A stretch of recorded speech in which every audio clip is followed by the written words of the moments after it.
Cuentos de la noche, noche de cuentos, bienvenidos a una narración muy especial dedicada a un mito que es muy común en las Américas.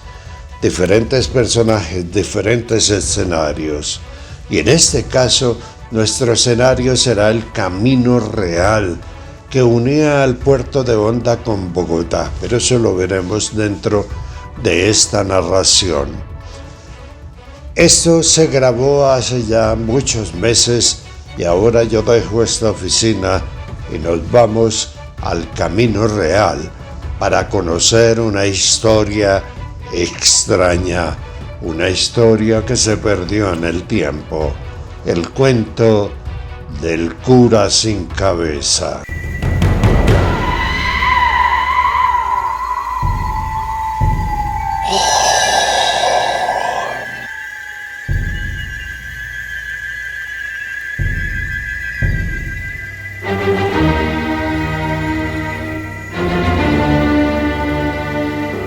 Ocurrió en una época colonial de miedos y espantos, de apariciones, brujas y engendros. Ocurrió a orillas del que fuera el Camino Real, una vía empedrada que unía por kilómetros el puerto de Honda, a orillas del río Magdalena, con la ciudad de Santa Fe, hoy llamada Bogotá, capital de Colombia.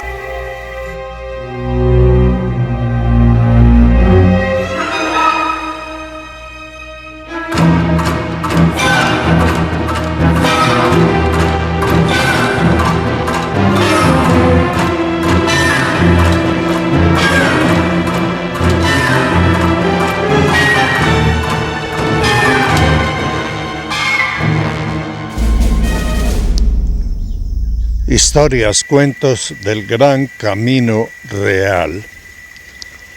Y ahora voy a narrarles la historia de la señora gorda. Hubo una vez una pelea muy grande en la corte real de España con una dama de gran alcurnia que era pasadita de peso. Ella tuvo una pelea con doña Bárbara de Braganza, la esposa del rey, y pues la desterraron a América. Ella hizo algo que nunca se supo que fue exactamente, alguna travesura hizo esta señora, doña Sofía se llamaba. Doña Sofía, como era tan pesada, le era difícil subir, acomodaron unos caballos, luego la cargaron para llevarla a Santa Fe de Bogotá. Ella debía encontrarse allá con el virrey José Solís, quien tenía la orden de guarecerla, guardarla, cuidarla, darle alojamiento, etc. Llegando a un punto de este Camino Real, se rebeló la gente por el peso de esta señora. No querían cargarla y la dejaron con su carga, que eran muchas cajas, y la dejaron ahí, sentada posiblemente en una orilla del camino parecida a esta. Esta señora, doña Sofía, la gordita, quedó ahí y todo el mundo pasaba y la miraba y se reía. Pasaron varios días, al fin alguien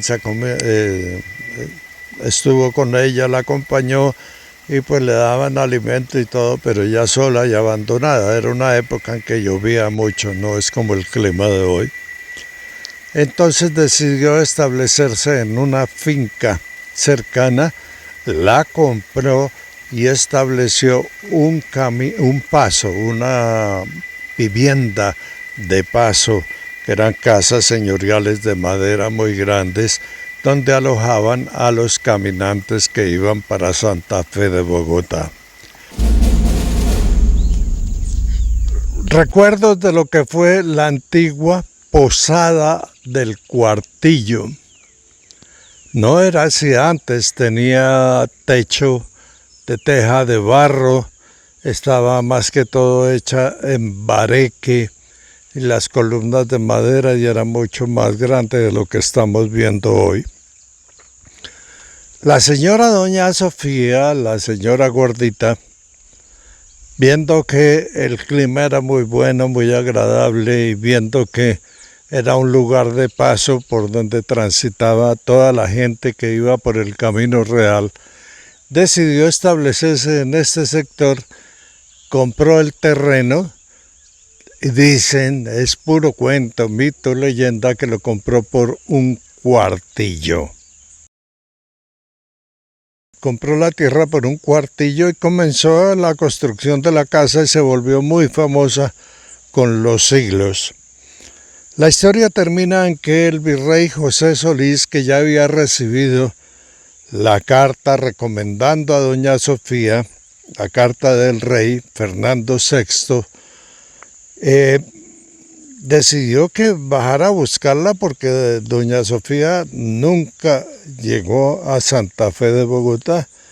Y al llegar acá, el virrey José Solís la encontró a la señora gordita, la encontró en este lugar, estuvo varios días en este mismo sitio, no la misma casa, pero en este mismo sitio don José Solís, acompañándola, y luego, viendo que ella decidió quedarse, marchó hacia Santa Fe de Bogotá. La historia de doña Sofía no termina aquí. En tiempos de pura colonia, en tiempos del virrey José Solís, el padrino de Carmelinita de Los Ángeles, ocurrieron cosas muy especiales, cuentos, mitos, leyendas de tiempos coloniales. En los días de este cuento, pocos viajeros recorrían el Camino Real. ¿La razón? Por esos tiempos, según decían, el mes de octubre era el de más lluvias torrenciales. El escenario de este cuento se ubica en una posada llamada El Cuartillo. La posada El Cuartillo se ubica aún hoy en un caserío llamado Mave, una hospedería ubicada a unos 6 kilómetros arriba de Bagasal, una vereda del municipio de Villeta en el departamento de Cundinamarca. La posada El Cuartillo era propiedad de una dama de alcurnia desterrada de la corte española, una matrona de nombre Doña Sofía. En su mejor época, El Cuartillo fue un paradero de descanso para los viajeros caminantes que iban y venían con sus cargas, alegrías y penas por el gran Camino Real. En El Cuartillo, en el lugar del camino donde se ubicaba, comenzaba el empinado y difícil ascenso por la cordillera, una subida que llegaba hasta la planicie de la Samana de Bogotá. Allí, en El Cuartillo, en lo que hoy es Mave, además de la posada, había varios ranchos donde vivían familias dedicadas a la venta de alimentos, alquiler de caballo y mulas. Además, había una tienda en la que vendían guarapo de caña, arepas de maíz, almojábanas, carne seca y 1000 cosas más. Alrededor de las casas y la posada El Cuartillo, bordeando el Camino Real, había un tupido bosque, una selva que escalaba una cordillera agreste donde abundaban gran cantidad de animales, especialmente aves canoras. El lugar era un paraíso para los viajeros, pero allí, pocos lo sabían, había una de muchas leyendas que atormentaban a los residentes y a los peregrinos, a los que se aventuraban a recorrer solos, de día o de noche, el Camino Real. Y una de esas historias, cuentos o leyendas, era la del cura sin cabeza.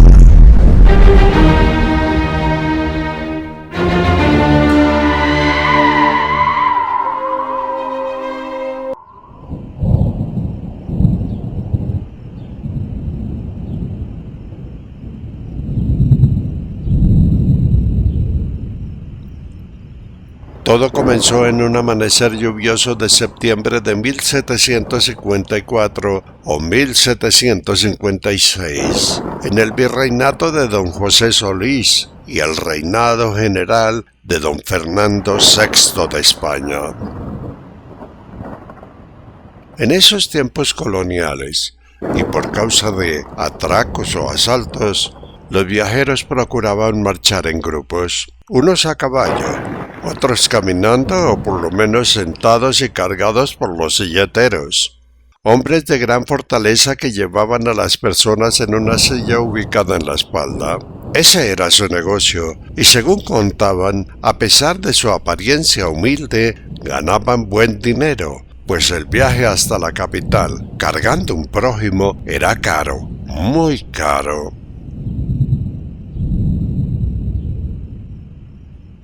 Y fue en un amanecer lluvioso, cuando desafiando una tormenta que ya se anunciaba, un joven sacerdote, silencioso y hosco, portando un encargo que sus superiores le habían confiado, tercamente y a pesar de que la gentes en la posada de este cuento le habían pedido que no lo hiciera, contra toda advertencia, en solitario, a las 6 de la mañana decidió seguir la marcha. Se fue solo. El curita, vestido de sotana negra, llevaba en su alforja de viaje de cuero maltratado por los años algunas barritas de oro, monedas para pagar los gastos del viaje y, lo más importante, envuelto en fina badana de cuero, un cáliz de oro destinado a una iglesia de la capital. El cáliz supuestamente había sido bendecido por su mismísima santidad el Papa. El curita tenía afán de llegar a la capital para entregar la valiosa encomienda que sus superiores le habían dado en el puerto de Honda. Además, esa madrugada él no se detuvo, y no lo hizo porque se sentía protegido. Sentía que transportaba una ofrenda bendita dedicada a nuestro Señor Jesucristo. El curita joven pensaba que los ángeles protectores lo acompañaban. Fatal error.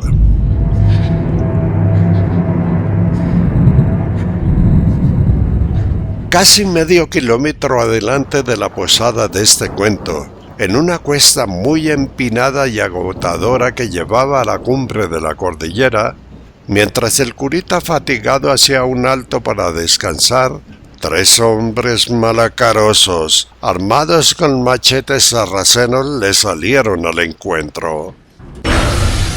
Eran los famosos asaltantes del Camino Real, fascinerosos, malandros, poquitas cosas, truanes, zampones, villanos desalmados, miserables y asesinos que merodeaban en sitios escogidos esperando una víctima descuidada para robarle sus pertenencias. Es de aclarar que en esa época no había bancos y los viajeros tenían que cargar con todo su dinero. Para los asaltantes, la cuesta con su pronunciado ascenso, la que fatigaba a los viajeros, era un sitio ideal. El curita, que iba todo contento silbando una canción de la época, pues se sentía protegido por el cáliz, de un momento a otro se sorprendió y asustado se detuvo. En el camino, frente a él, le salieron 3 asaltantes. 2 de los malandros, los poquita cosa, truanes, zampones, villanos y asesinos, lo enfrentaron, y el otro, el tercer zampón, corrió cuesta abajo para cuidar la retaguardia a fin de avisar si venía alguien y les dañaba el negocio. El curita, afanado, agarró con fuerza su alforja y la pegó contra el pecho. Mala cosa. Con el agarre, los malandros entendieron que llevaba algo muy valioso y, sonrientes, con sus machetes sarracenos, le salieron y poco a poco se fueron acercando al curita. Asustado y en pánico, el curita dio media vuelta y salió corriendo camino abajo para buscar la protección de la posada, una posada que calculó estaba muy cerca.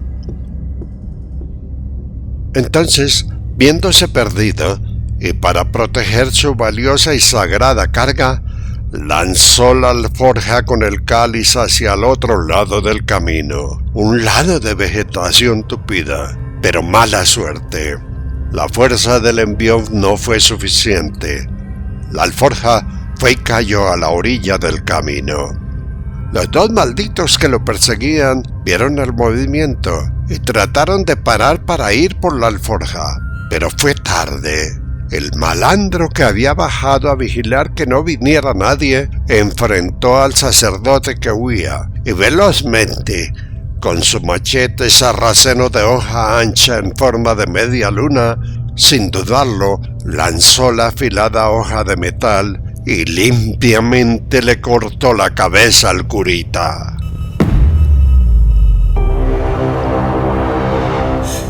La cabeza rodó por el suelo, saltando y sonando como si fuera un coco que brinca. El cuerpo sin cabeza quedó quieto y de pie. No se desplomó en el suelo, no, sorpresivamente o milagrosamente quedó de pie y chorros de sangre salían del cuello cercenado, empapando la sotana negra del decapitado. Todo ocurrió en segundos. El atacante, el asesino, como aterrado por lo que había hecho, seguía con el machete levantado. Había matado un cura, y ese era un pecado terrible. Entonces, no se sabe si por castigo divino o por naturaleza, en el momento en que la cabeza terminó de rodar y sonar como un coco vacío, un rayo de tormenta que fulguró, pegó en el machete y bajó por el cuerpo del malandro asesino hasta llegar al vientre o barriga.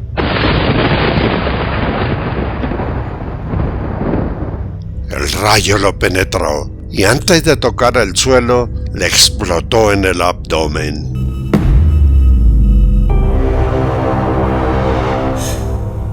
Un reguero de tripas y vísceras calcinadas y humeantes se esparció por el camino y entre las matas que lo bordeaban. El ambiente olía a pelo quemado y a popó. Pero eso no fue todo. No se sabe si por naturaleza o por divina providencia del rayo, al momento de caer, se desprendieron dos sendas chispas que fueron y golpearon a los dos bandidos que con sus machetes sarracenos levantados corrían tras el cura. Con la descarga, los dos fascinerosos, poquita cosa, truanes, zampones, villanos y asesinos se elevaron por el aire y fueron a caer, rebotando como muñecos de trapo a unos metros de donde había explotado su compinche, el malandro calcinado. Lo sorprendente del asalto, no se sabe si por rigor mortis o por milagro, el cuerpo sin cabeza del cura no cayó. Óigase bien, no se derrumbó en el suelo. No, contrario a toda posibilidad, quedó de pie en su lugar como si fuera una estatua sin cabeza. Era horroroso. Luego del rayo, una lluvia tormentosa llegó de improviso y comenzó a lavar la sangre que escurría por la sotana negra del decapitado. La cabeza del cura, frenada por una piedra a un lado del camino, quedó mostrando la cara del sacerdote. Un rostro pálido como la nieve, que tenía los ojos muy abiertos, la boca desencajada y con la lengua afuera. El rostro mostraba un gesto de profundo terror y miedo. La escena era espantosa, pero desde un claro, en lo alto del bosque al lado del camino, alguien miraba. Alguien había visto el crimen y la muerte.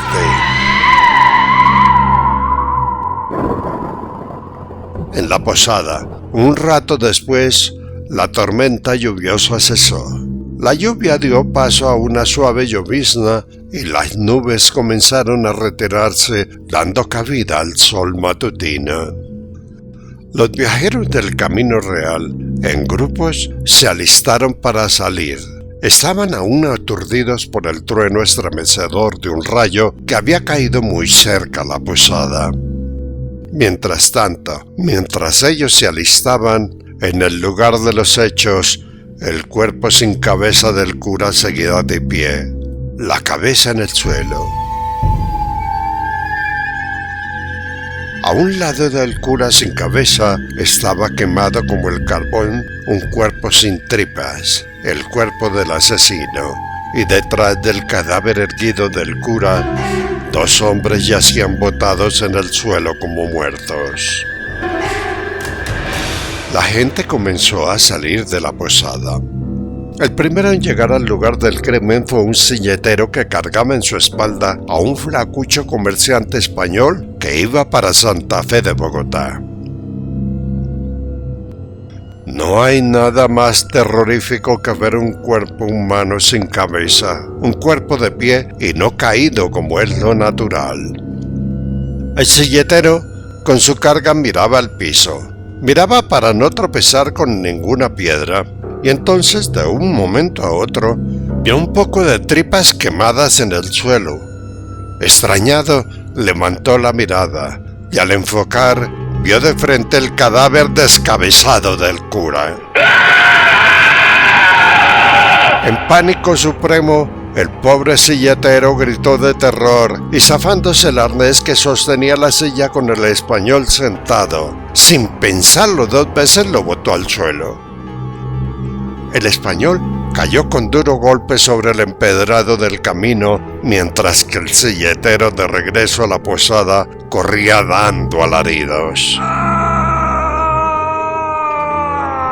El español tendido en el empedrado, pegado a la silla por un cinturón rústico de cuero, se quejaba por el golpe, y luego de un forcejeo, como pudo, todo adolorido, se zafó el cinto y se quitó la silla de la espalda.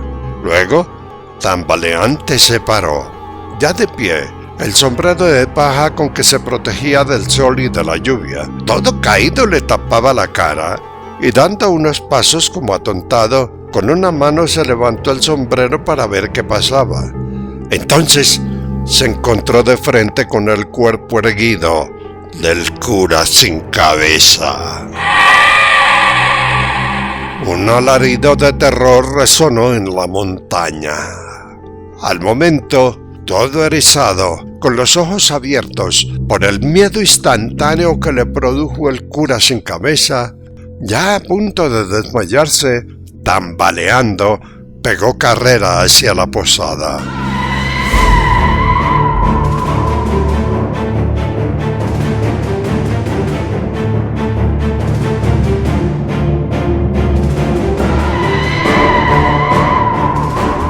El silletero, que corría camino abajo, en una pequeña curva se encontró con otros viajeros que comenzaban a subir, y todo despelucado pasó por entre ellos gritando: ¡Sin cabeza!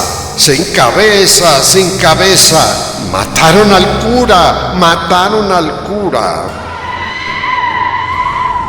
Los caminantes, al ver y escuchar al aterrado silletero, pararon. El silletero, poseído por el miedo, siguió corriendo hacia la posada. Los caminantes se detuvieron y, sin entender, quedaron dudando. Un momento después, bajó el español, quien despavorido gritaba: ¡Un muerto! ¡Un muerto! ¡Un cura sin cabeza! Los caminantes, aterrados por el aspaviento pavoroso del silletero y el español, todos temerosos se devolvieron hacia la posada.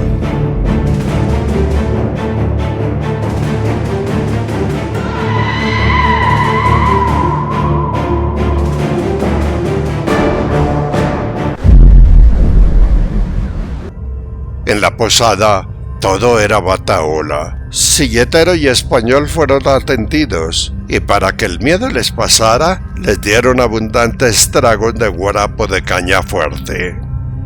Luego de un rato, ya calmados, contaron lo que habían visto. habían matado al cura, le habían cortado la cabeza y el cuerpo de pie estaba en el camino. El miedo cundió. ¿Matar a un cura? Nadie sabía qué hacer.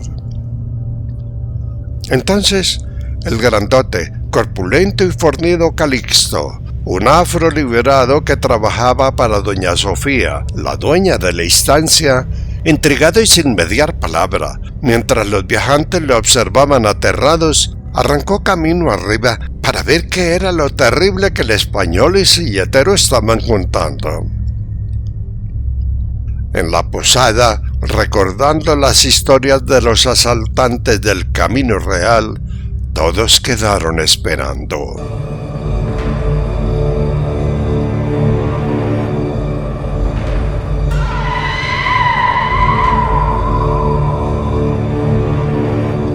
Con la confusión, los minutos pasaron, y el sol de la mañana golpeó la montaña y una neblina espesa, producto de la evaporación, como si fuera una mortaja blanca y ondulante, cubrió el Camino Real y el bosque circundante. En la posada, ya repuestos del susto tan tremendo, el silletero y el español flacucho se devolvieron hacia Villeta. No querían saber nada de los muertos. Doña Sofía, la dueña de la posada, los despidió.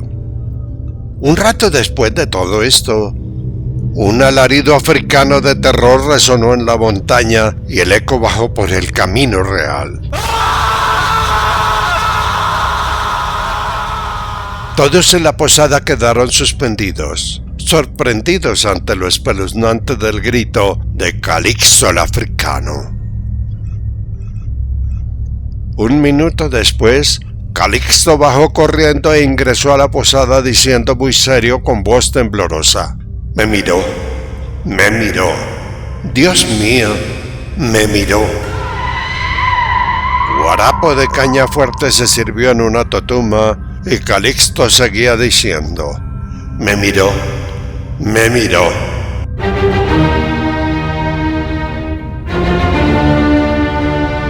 Doña Sofía, la dueña de la posada, y quien había comprado y liberado de la esclavitud al moreno Calixto, corrió y sosteniéndole los cachetes con sus dos manitas blancas, lo calmó diciéndole: Ya pasó, Calixto, ya pasó. ¿Pero qué fue lo que pasó? ¿Qué vio? ¿Qué miró a Calixto? ¿Por qué semejante grandulón estaba tan asustado? Retrocedamos en el tiempo y acompañemos a Calixto el africano en su ascenso hacia el escenario de la muerte.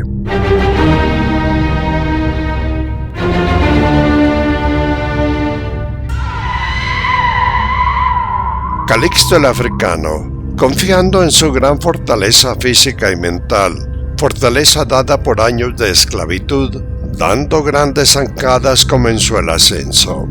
Mientras subía, una espesa neblina blanca como mortaja ondulante se posó sobre la vía, y Calixto la traspasó sin temor. Iba camino arriba. De un momento a otro, la neblina se movió y destapó parcialmente la figura de un hombre parado, vestido de negro y sin cabeza. Parecía una estatua siniestra que estaba de pie en la mitad del camino.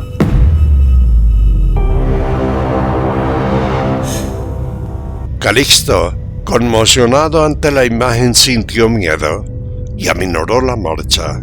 Luego, haciendo un esfuerzo por no devolverse como lo pedía su mente, avanzó lentamente, agudizando la mirada para observar bien la tétrica escena. La neblina no dejaba ver todo, y así, cuando ya estaba a unos 4 metros del cura sin cabeza, al caminar sintió que pisaba algo blandito, y al mirar al suelo, vio que caminaba sobre tripas chamuscadas y pedazos de carne asada. Entonces, a un lado vio el torso, la mitad de un hombre quemado. El rostro estaba calcinado y tenía la mandíbula muy abierta. El único brazo que tenía el tronco estaba estirado y sostenía un machete sarraceno. El resto del cuerpo estaba regado en el camino.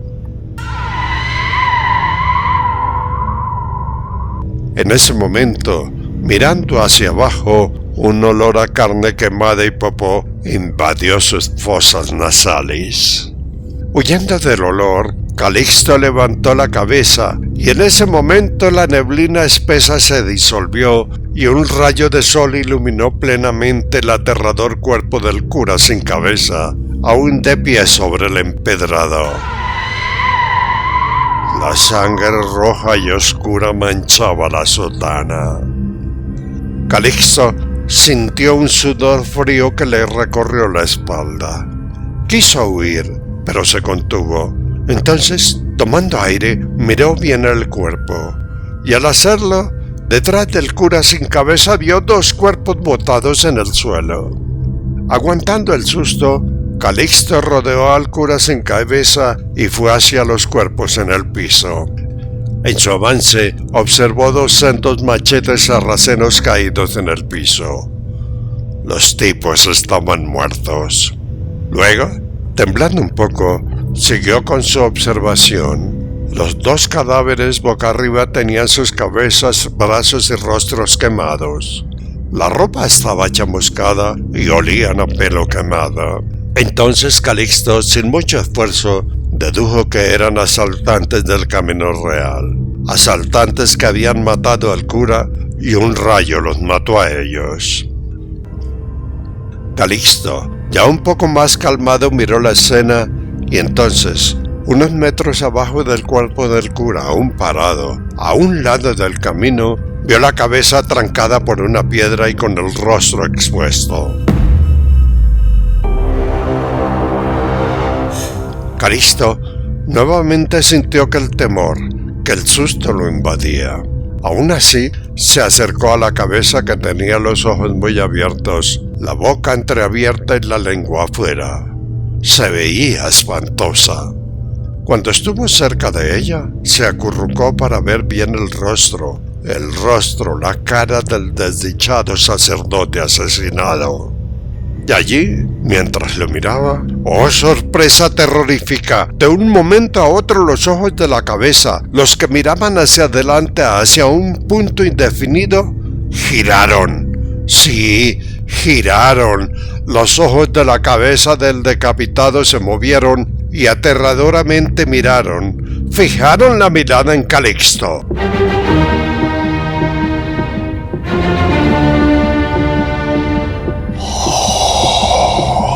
Entonces los ojos del muerto parpadearon. Un grito africano de terror sonó en la montaña.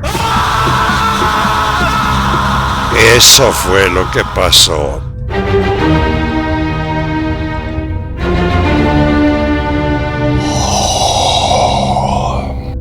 Regresemos a la posada. Calixto el africano, ya más calmado, contó a los presentes lo que había visto y aterrado narró lo de la mirada del cura sin cabeza. Un español bajito y regordete, con el rostro lleno de espinillas y cicatrices de un acné descuidado, con un sombrero tricornio en la cabeza, después de escucharlo narrado por Calixto, dijo, mirando con desprecio al africano: ¡puras mentiras! ¿Quién dijo que una cabeza muerta puede mirar? Este miserable está inventando. Seguro se robó las pertenencias del cura y ahora se inventó la mirada. El gordito bajito insultaba y miraba con desprecio a Calixto. Calixto el africano se contenía y escuchaba con ojos de furia todos los insultos que no podemos reproducir en este cuento. Calixto el africano estaba calmadito, pero llegó un momento en que no aguantó semejante humillación. Estaba aburrido de que los españoles lo trataran así, y levantándose de la banca donde lo atendía doña Sofía, dio 3 pasos, y luego agarró al hombrecito grosero de la ropa a la altura de la nuca y arrastrándolo, volvió y subió por el camino real con rumbo a la tragedia. El español bajito y gordito, arrastrando los pies como si fuera el amo, gritaba órdenes que Calixto no obedecía. «¡Detente, miserable! ¡Bájame, esclavo impertinente!», etcétera, etcétera. Muchas groserías. Dicen que la furia, la rabia y la ira son las únicas capaces de matar el miedo. Y Calixto el africano, estaba iracundo. Doña Sofía y los demás viajeros que estaban presentes, al ver lo que pasaba y la ira de Calixto el africano, se quedaron mudos y asombrados viéndolo subir por el camino, arrastrando al español grosero y gordito. Un rato, unos minutos después, un grito lejano que parecía el grito de una niña bajó rebotando por el camino.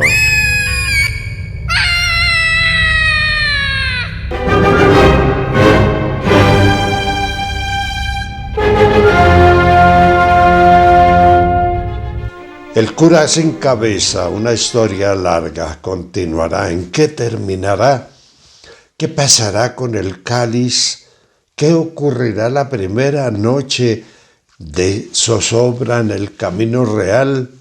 Bueno, eso lo veremos en el próximo Cuentos de la Noche. A todos ustedes, muy amables por acompañarnos en esta historia del cura sin cabeza. Muy gentiles.